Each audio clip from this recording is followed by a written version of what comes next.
Bonjour tout le monde, j'espère que vous allez bien. On se retrouve aujourd'hui dans une vidéo un petit peu plus questions, informations. Donc en fait je fais partie de plusieurs groupes sur les réseaux sociaux, sur des forums de personnes qui voyagent en Corée du Sud, qui ont pour projet d'y aller, etc. Et je me suis rendu compte que c'était souvent les mêmes questions qui revenaient. Donc j'ai essayé de regrouper les 5 questions les plus récurrentes et de vous faire un petit topo ici d'informations, comme ça vous n'avez pas à la reposer une énième fois ou à la chercher sur les forums. Donc cette vidéo elle s'adresse à tous ceux qui veulent partir en Corée, mais également à tous ceux qui sont déjà partis et qui voudraient y retourner. Moi-même j'y suis allée 3 fois et à chaque fois j'ai appris de nouvelles choses, hein. C'est pas dès le premier voyage qu'on sait toutes les informations, mais grâce à mon expérience quand même, je pense que je peux enfin répondre à ces questions et vous aider par rapport à mon expérience. Alors la première question qui revient tout le temps depuis 2020 maintenant, c'est quelles sont les restrictions Covid en Corée du Sud actuellement? Parce que c'est vrai que ça change tout le temps, donc pour ça, n'hésitez pas à aller par exemple sur le site de l'ambassade, sur les réseaux sociaux,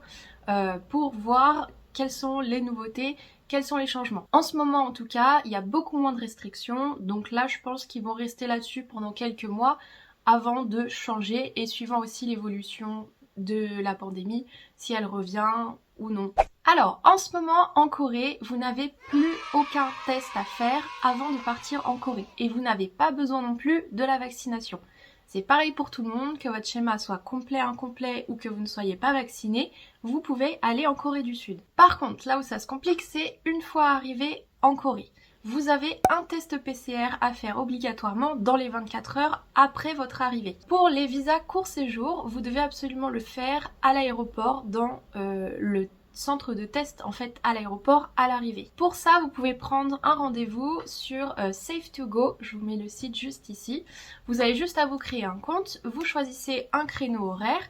Vaut mieux prendre un petit peu plus large que votre heure d'arrivée et de toute façon si vous arrivez en avance, s'il y a de la place, vous passerez en avance, c'est pas grave. Mais prenez bien rendez-vous, on sait jamais, il peut y avoir du monde. Le test à l'aéroport coûte 80 000 won, donc ça fait environ 60 €. Mais c'est obligatoire, donc pas le choix. Pour les visas long séjour, vous avez deux options, donc soit le faire à l'aéroport comme les visas court séjour et payer 80 000 won, mais comme ça au moins vous êtes débarrassé, c'est fait, ou soit vous rendre à Séoul et aller dans un health center pour faire gratuitement votre test. Petit topo, en fait avant août à peu près, tout le monde pouvait aller dans les health centers pour faire gratuitement le test PCR, mais ils se sont rendus compte que beaucoup de gens venaient en visa court séjour, n'avaient ni assurance maladie, rien à l'étranger, et du coup accéder gratuitement au test PCR comme les Coréens dans les health centers. Mais maintenant ils ont un petit peu plus durci les conditions on va dire, et on est obligé de le faire à l'aéroport pour les touristes, donc maintenant c'est comme ça, voilà. Alors que si vous restez en visa long séjour, que vous restez plus longtemps, vous êtes censé avoir l'assurance maladie de prévu, etc. à l'étranger. Et à ce moment-là, vous pouvez le faire dans les health centers gratuitement. Bon, peut-être que tous les health centers ne vérifient pas. En tout cas, de ce que j'ai vu, ils sont beaucoup plus à cheval là-dessus en ce moment. Donc il vaut mieux le faire à l'aéroport et payer, c'est fait, plutôt que d'essayer d'aller dans Séoul à un health center, qu'on vous refuse, devoir retourner à l'aéroport, etc. Deuxième question, la plus posée sur les réseaux également, et question que je me posais aussi avant. Quel forfait de téléphone choisir? Quelle carte SIM choisir?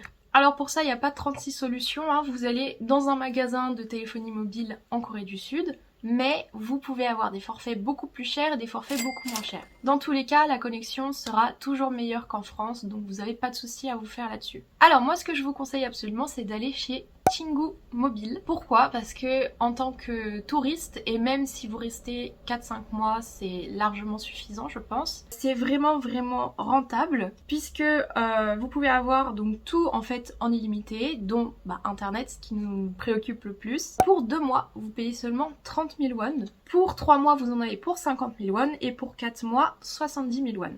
Donc moi je trouve que c'est ultra rentable, parce que j'étais allée chez Katie avant, et c'était beaucoup plus cher. Donc moi je vous conseille d'aller chez Chingu Mobile, parce que vous avez internet, MMS, SMS, appel illimité, et tout ça vraiment pour un prix ultra correct. Donc c'est pas un placement de produit, c'est juste que j'ai découvert ça lors de mon 3e voyage seulement, et en fait c'est beaucoup plus rentable que d'aller dans un vrai magasin de téléphonie de genre Katie par exemple. Vous en avez à peu près dans tous les quartiers, donc c'est super pratique également. Moi quand j'y étais allée, le monsieur du magasin m'avait installé la carte SIM, m'avait fait tous les pré-réglages etc. pour que je puisse utiliser directement. Vous n'avez vraiment besoin de rien à part votre passeport, votre téléphone et bien sûr payer pour les 2, 3 ou 4 mois comme vous voulez. Donc vraiment faut pas vous faire de soucis, la Wi-Fi est très accessible en Corée, mais c'est beaucoup mieux d'avoir quand même une carte SIM plutôt que d'utiliser le Wi-Fi gratuit, parce que par exemple pour utiliser le Wi-Fi gratuit des métros, il faut en fait un abonnement, une carte SIM coréenne, sinon ça ne se connectera pas. Troisième question la plus posée sur les forums pour partir en Corée, comment remplir mon KETA si j'ai un vol en correspondance? Quel vol de départ et d'arrivée dois-je mettre? Donc je dis KETA parce que je sais pas trop comment on prononce. Donc le KETA c'est un visa tourisme obligatoire pour mieux contrôler les entrées sur le territoire coréen en place depuis 2021. Donc c'est vraiment tout bête en fait, c'est un visa tourisme qui vous permet d'entrer en Corée et d'avoir toutes les informations pour eux. Allez bien sur le bon site parce que certains sites vont vous faire payer beaucoup plus cher, soi-disant pour vous pré-remplir le KETA à votre place. Donc faites-le bien sur le site officiel du KETA, c'est 8 € seulement que vous devez payer. Et donc pour répondre à la question quand vous remplissez votre KETA, si vous avez un vol en correspondance, quel vol vous devez mettre en départ et en arrivée? Vous devez mettre celui qui arrive en Corée. Donc si par exemple vous avez un vol Paris-Francfort, Francfort-Incheon, vous mettez celui qui fait Francfort-Incheon. Eux, tout ce qui les intéresse, c'est celui-là. Donc c'est bien celui qui arrive en Corée. Deux autres petites questions par rapport au KETA, parce que je sais que ça pose beaucoup de questions. Donc au moment de payer, un message d'erreur apparaît. Que dois-je faire? J'ai été dans cette situation parce que j'ai voulu faire mon KETA pour moi et mes parents, parce qu'on peut en faire plusieurs en même temps hein, pour vous et votre famille. Et au moment de payer, à chaque fois je recevais le message d'erreur que le paiement avait échoué, etc. Donc c'était pas possible. Donc j'ai un petit peu paniqué au début, mais j'ai cherché sur les réseaux et ensuite j'ai trouvé. C'est pas grave du tout, c'est juste que votre carte bancaire ne fonctionnera pas. Donc il faut trouver quelqu'un d'autre, il faut trouver une autre carte bancaire avec laquelle essayer. Moi j'en ai essayé 3 jusqu'à ce que ça marche. Et au final c'était une carte Visa toute simple qui a fonctionné. Vous voyez, c'était même pas la Mastercard censée marcher à l'étranger. Donc ne vous inquiétez pas, il n'y a aucune raison pour laquelle il vous refuserait votre KETA et c'est juste la carte bancaire à changer. Et enfin, combien de temps pour obtenir le KETA? Alors c'est très rapide, il suffit seulement de quelques heures ou alors un jour ou deux à tout casser, si c'est peut-être le week-end. Mais c'est pour ça que pour votre voyage, il faut bien prévoir 72 heures à l'avance pour le KETA au cas où. Et vous pouvez le faire bien plus tôt si vous en avez envie. Quatrième question la plus posée, quel est le meilleur moyen de transport pour se déplacer en Corée? Tout d'abord pour les moyens de transport en Corée, on utilise la carte T-Money.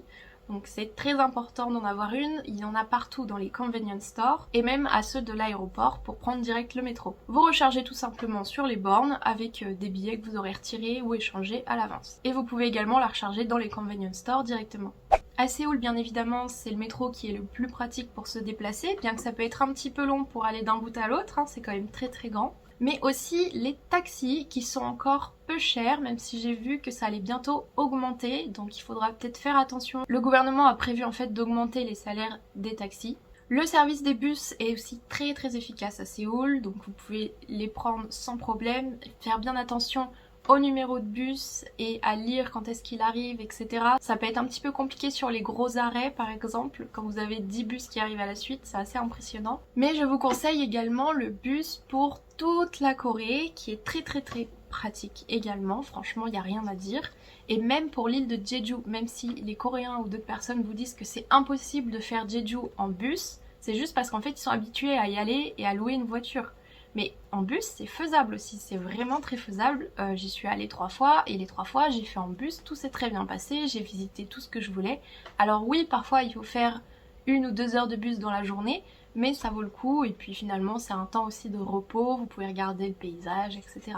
La seule condition pour Jeju, je dirais quand même, c'est de bien savoir lire le Hangul et de savoir se servir de l'application Kakao Map parce que pour le coup, les horaires, les arrêts de bus, etc. tout sera écrit en coréen, donc parfois ça peut être un petit peu compliqué. Pour se déplacer dans la Corée, donc entre par exemple Séoul, Gyeongju, Busan, Sokcho, tout ce que vous voulez, vous avez des bus et parfois des super bus premium qui sont les Shiway. Pas la peine d'acheter ces billets en avance, hein, vous pouvez aller directement au terminal de bus, prendre votre billet sur les bornes ou au guichet, c'est très pratique et très simple. Il y aura toujours de la place, normalement c'est hyper rare que les bus soient complets. Et enfin pour faire Séoul-Busan, moi je vous conseille le KTX, donc qui est le TGV coréen en fait. C'est très rapide et les prix restent corrects. Et je vous conseille l'avion pour faire Séoul Jeju ou Busan Jeju par exemple, parce que le ferry de Busan à Jeju sera très long et très inconfortable. De ce que j'ai lu, je ne l'ai jamais pris, mais je ne le conseillerais pas. Et enfin, cinquième et dernière question que j'ai vue plein de fois. Est-ce que 2 jours c'est suffisant pour visiter Séoul et est-ce que 2 semaines suffisent pour faire le tour de la Corée? Alors, la première question, 2 jours pour visiter Séoul, c'est non. C'est non, surtout pas. C'est pas, ça dépend de vous, c'est juste que Séoul, c'est pas Paris, c'est pas Lyon, c'est pas une petite ville, hein, c'est une énorme ville avec énormément de choses à faire. Même si vous y habitiez toute votre vie, vous ne pourrez pas tout faire tellement c'est grand. Donc vraiment, pour Séoul, prévoyez minimum 5 jours, je dirais. Mais le mieux serait minimum 1 semaine. Parce que vraiment, vous aurez le temps de visiter tranquillement sans vous presser et de faire les principales attractions touristiques comme les palais, même des randonnées, les magasins. Vous voyez déjà là, vous en avez pour 3 jours. Donc vraiment, prévoyez plus que 2 jours pour Séoul parce que c'est vraiment grand. Et est-ce que 2 semaines suffisent pour faire le tour de la Corée? Alors là, je dirais que ça dépend. C'est vrai que dans les petites villes, quand on fait le tour de la Corée, souvent on va partir, on va dire, de Séoul, on va aller à Daegu, Jeonju, Yeosu, Gyeongju, Busan, Gangneung, Sokcho. Enfin voilà, on va essayer de faire le tour comme ça. Ces personnes-là souvent ne vont pas à Jeju, mais si vous ajoutez Jeju, il faudra ajouter quelques jours quand même, plus que 2 semaines. En tout cas, je pense que en 2 semaines, on peut faire le tour de la Corée, mais vous allez quand même vous presser. Vous allez passer 1 ou 2 jours à tout casser dans chaque ville, vous allez tout le temps prendre le bus, l'avion, etc. Donc ça va être très fatigant, vous allez, je pense, vous presser, ne pas prendre le temps de vraiment visiter la ville, de vous balader, voilà.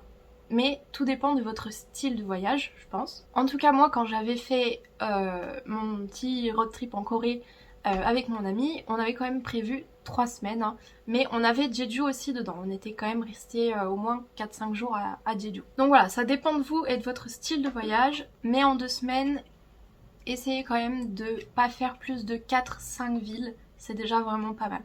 Voilà, donc j'espère que cette vidéo vous aura plu et vous aura surtout aidé. Si vous avez encore des questions, n'hésitez pas à les poser dans les commentaires. Je referai sûrement de toute façon une vidéo de ce genre parce qu'il y a encore à peu près 5-6 questions qui reviennent assez souvent sur les forums. Donc pour vous faire un petit topo sur ce qu'on a vu, petit 1, quelles sont les restrictions liées au Covid en Corée en ce moment? Donc on a dit pas de test, pas de certificat de vaccination, juste un test à l'arrivée dans les moins de 24 heures à l'aéroport ou dans les health centers. Quel forfait de téléphone choisir? On a dit vous allez chez Tingo Mobile, c'est beaucoup plus simple et très rentable.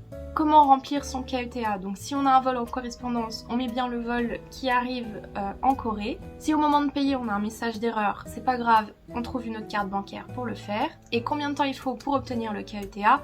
Moins de 72 heures, mais normalement c'est que quelques heures. Ensuite, quel est le meilleur moyen de transport pour se déplacer en Corée? Donc on a dit que les bus étaient très bien partout, l'avion et le train pour faire Séoul-Busan aussi très pratique. Et bien évidemment avoir la carte T-Money pour se déplacer grâce au transport en commun. Et enfin, dernière question, est-ce que 2 jours suffisent pour visiter Séoul? Non, prévoyez au moins 5 ou 6 jours. Est-ce que 2 semaines suffisent pour visiter toute la Corée? Oui, si vous n'avez pas peur de vous presser, mais sinon prévoyez 3 semaines plutôt.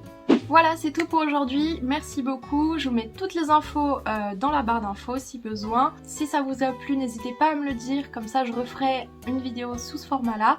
N'hésitez pas à me poser toutes vos questions. J'essaierai d'y répondre. Et encore merci d'avoir regardé cette vidéo. À bientôt!